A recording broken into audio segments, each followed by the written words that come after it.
Assalamualaikum warahmatullahi wabarakatuh. Waalaikumsalam warahmatullahi wabarakatuh. Merdeka. Merdeka. Sore hari ini Bamusi Jawa Timur menyelenggarakan podcast Ramadan hari kedua yang akan diisi oleh Bapak Oni Anwar. Beliau adalah Bupati Ngawi yang di dalam kepengurusan Bamusi adalah Wakil Ketua 2. Pada sore hari ini tema yang akan dibawakan oleh Bapak Oni Anwar adalah menjaga kemuliaan derajat manusia. Itu kepada Bapak Oni Anwar. Dipersilakan. Matur nuwun Pak Gus. Assalamualaikum warahmatullahi wabarakatuh. Salam sejahtera bagi kita semuanya. Alhamdulillah sore hari ini kita bisa kembali bersilaturahim di podcast Ramadan 1445 Hijriah. Kali ini kita ingin bersilaturahim dengan seluruh saudara-saudara semuanya, keluarga besar PDI Perjuangan Jawa Timur, memaknai bagaimana kita mengisi Ramadan ini dengan penuh kegiatan peningkatan keimanan dan ketakwaan. Jadi sore hari ini kita ingin mengulas bagaimana kita sebagai hamba Allah, manusia ini di hadapan Allah sebagai makhluk yang paling mulia, makhluk yang paling mulia ini diawali dalam penciptaan manusia. Sebagai awal-awal penciptaan itu jelas sekali, yang sebelumnya dunia ini dihuni dari bangsa jin, kemudian peradaban sudah mulai rusak seperti itu, terus kemudian ada satu sosok pimpinan dari jin, namanya Azazil, itu kemudian menghadap pada Allah.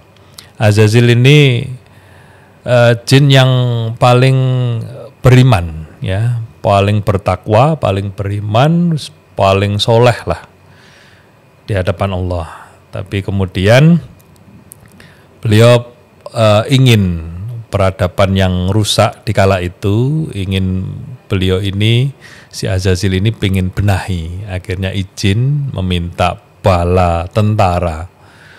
Ya waktu itu dari golongan malaikat juga diperintahkan oleh Allah untuk turun ke bumi menyelesaikan permasalahan peradaban yang sudah rusak waktu itu. Kemudian diselesaikanlah istilahnya waktu itu dengan pasukannya Azazil dan sebagainya. Terus kemudian kembali lagi kepada Allah melaporkan apa yang sudah dia kerjakan. Nah, di sini cerita ini mengungkap kemudian apa yang dimaknai oleh Allah makhluk yang mulia itu seperti apa. Dikala menghadap Allah itu sudah punya calon pengganti yang akan nantinya memimpin di muka bumi yang namanya manusia. Nah, kemudian sosok ini diperkenalkanlah kepada jin, Azazil itu, kemudian malaikat, kemudian makhluk-makhluk yang lain lah, makhluk-makhluk yang lain. Terus kemudian Allah ingin semua makhluk itu hormat dalam artian kata ini yang nanti akan memimpin di bumi seperti itu. Nah, kala itu Azazil yang merasa paling tawadhu, paling soleh, paling beriman, nggak terima, kemudian muncul sombong.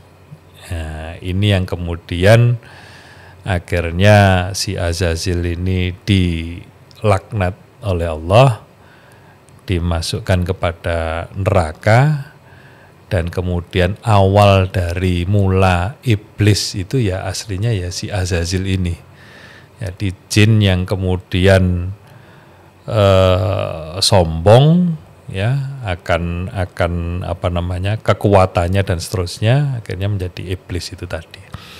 Lah, penciptaan manusia yang dianggap makhluk paling mulia ini tentu saja apa yang menjadi perbedaan antara dengan makhluk yang lain. Kala diperkenalkan manusia ini oleh Allah, ini manusia ini memiliki akal, pikiran. Dia saya kasih akal pikiran. Dia akan mengetahui semua hal yang kamu tanyakan. Ya. Ketika diisi oleh ilmu, diisi oleh pengetahuan, maka manusia ini bisa menjelaskan segala sesuatu hal. Ilmu yang dia dapat dari Allah Subhanahu wa taala. Nah, ini yang kemudian membedakan dari makhluk yang lain. Jadi yang lain hanya punya nafsu, punya insting, punya apa namanya nalar gitu ya. Nah, manusia ini punya akal. Ya, di akal ini yang kemudian membedakan manusia itu dengan makhluk yang lain. Nah, pertanyaannya, dengan akal ini manusia ini jadi makhluk yang mulia, ya, makhluk yang mulia. Itu runtutnya seperti apa?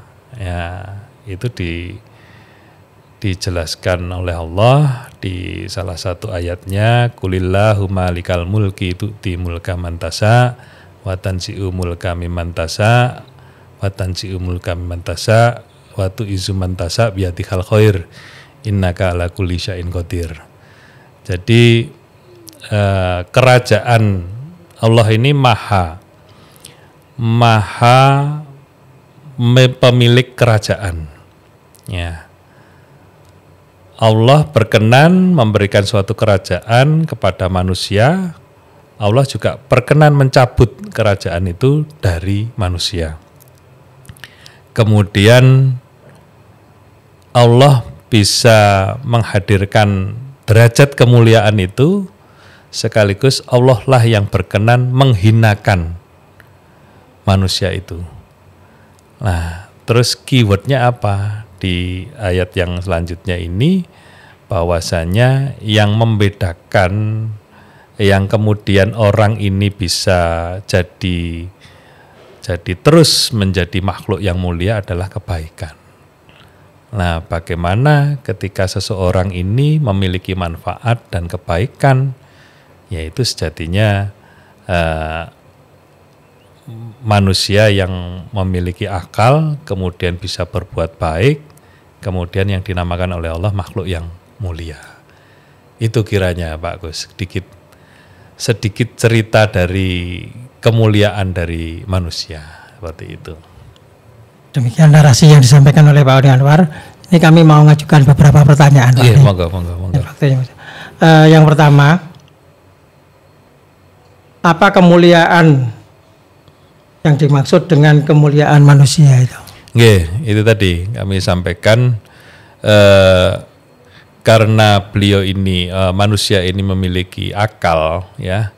Ketika dia beribadah, dia beribadah tidak dengan nalurinya, ya, dengan naluri, karena naluri itu dengan akal beda, nggih. Tidak dengan nalurinya. Kalau malaikat dia beribadah dengan nalurinya. Nalurinya dia beribadah kepada Allah, ya udah itu aja, gitu ya. Tapi dengan akal dia bisa paham, oh saya diciptakan oleh Allah untuk senantiasa beriman dan bertakwa, tawadhu.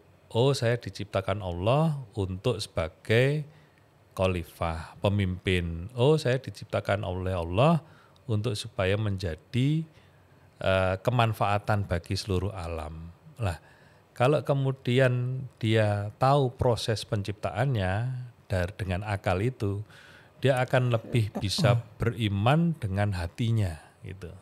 Dengan hatinya, terus kemudian dengan nafsunya dia lebih bisa bersemangat dalam beribadah.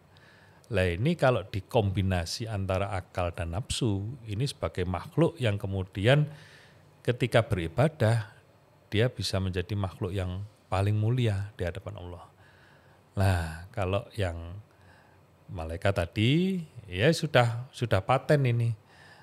Jadi kadar keimanan dan ketakwaannya itu standar. Dari waktu ke waktu ya karena nalurinya cuma itu saja standar. Tidak ada keimanan itu tidak ada naik turun seperti itu nggak ada karena sudah tersetting standar. Dia cuma nurut ya patuh kepada Allah. Saya ditugasi untuk beriman beribadah pada Allah titik. Ya. Tapi manusia dia beriman bertakwa kepada Allah dengan akalnya.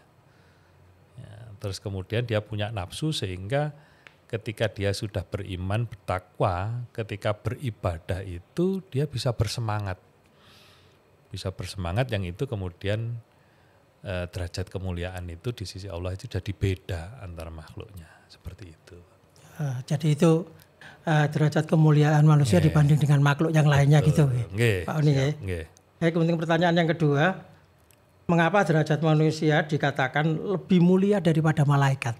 Ya itu tadi, saya sudah sampaikan. Makhluk lain ada kalau malaikatnya juga. Kalau malaikat ya itu tadi, dia nggak ada naik turunnya, sama seperti seperti perintah Allah itu kalau kamu bertasbih kepadaku sehari 1000 kali atau 100.000 kali, sudah. Ya 100.000 kali. Ya. Memaknai 100.000 kali itu nggak ada. Ya, karena patuh itu aja. Tapi manusia bisa, kenapa harus kita ini takarub, senantiasa mendekatkan diri kepada Allah, senantiasa berzikir dan sebagainya. Ini ada menjalin kedekatan emosional kita antara makhluk dan penciptanya. Nah, sampai kepada pemahaman seperti itu. Kalau malaikat dia nggak sampai seperti itu. Jadi kalau malaikat sudah dikasih Allah tanggung jawab, dzikir, ya, tasbih itu misalkan. Itu sudah ya delujur itu aja istilahnya apa ya? Istilahnya ya nggak ada memahamkan itu nggak ada, ya patuh gitu aja. Tapi manusia itu bisa lebih secara emosional lebih beriman itu bisa.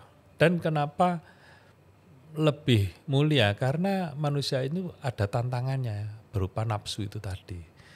Lah, nafsu yang kemudian bisa dialihkan kepada hal yang baik, ini kemudian memberikan semangat kita beribadah ini jauh lebih tinggi daripada makhluk yang lainnya itu tadi.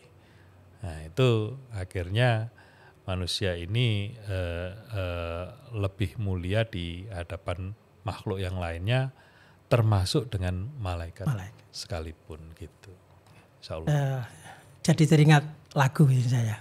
Lagunya siapa ini? Ada lagu dangdut yang mengatakan bahwa derajat manusia di sisi Tuhannya hanya karena takwanya. Nah, ini yang terakhir mungkin Pak Oni. Harapan Pak Oni kepada kader-kader PDI Perjuangan, khususnya yang di Jawa Timur. Kira-kira apa yang harus disampaikan terkait dengan apa yang narasi yang Pak Oni sampaikan tadi? Jadi di bulan Ramadan 1445 Hijriah ini, mari kita saling nasihat menasihati, saling ingat mengingatkan bahwasanya kita makhluk hamba Allah yang paling mulia ini harus bisa konsisten, istiqomah menjadi makhluk dengan derajat yang tinggi. Nah, derajat yang tinggi itu kemudian apa yang harus kita perbuat di dunia ini? Ya tentu yang pertama bagaimana ibadah mahdhah kita kepada Allah, ya tentu saja harus terus kita tingkatkan. Ya ghairu mahdhahnya bagaimana ibadah yang bisa memberikan manfaat bagi sesama kita, kemudian bagi alam, bagi lingkungan, sehingga kemanfaatan-kemanfaatan itu bisa kemudian dirasakan oleh makhluk yang lain. Jadi tentu saja di PDI Perjuangan, Ibu Ketua Umum sering sekali kita ini kalau turun di bawah tidak hanya ngurusi elektoral, terpilih maupun tidak terpilih, tapi bagaimana kerja-kerja partai ini yang bisa memberikan kemanfaatan itu lebih diutamakan. Ketika kita semua bekerja dengan hati memberikan kemanfaatan, kasarannya Ibu Ketum itu nggak usah kampanye itu mesti dipilih, seperti itu. Lah ini yang melekat di hati kita semua kader-kader PDI Perjuangan ini.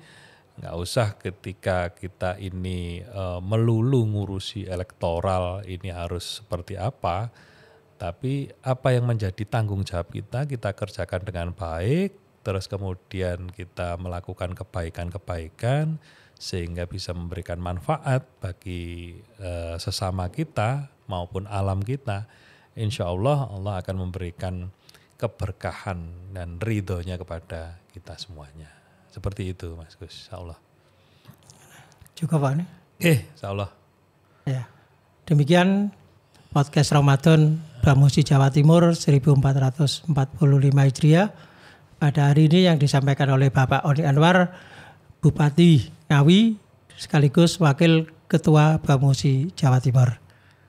Antun. Demikian. Wassalamualaikum warahmatullahi wabarakatuh. Waalaikumsalam Merdeka. warahmatullahi wabarakatuh. Merdeka.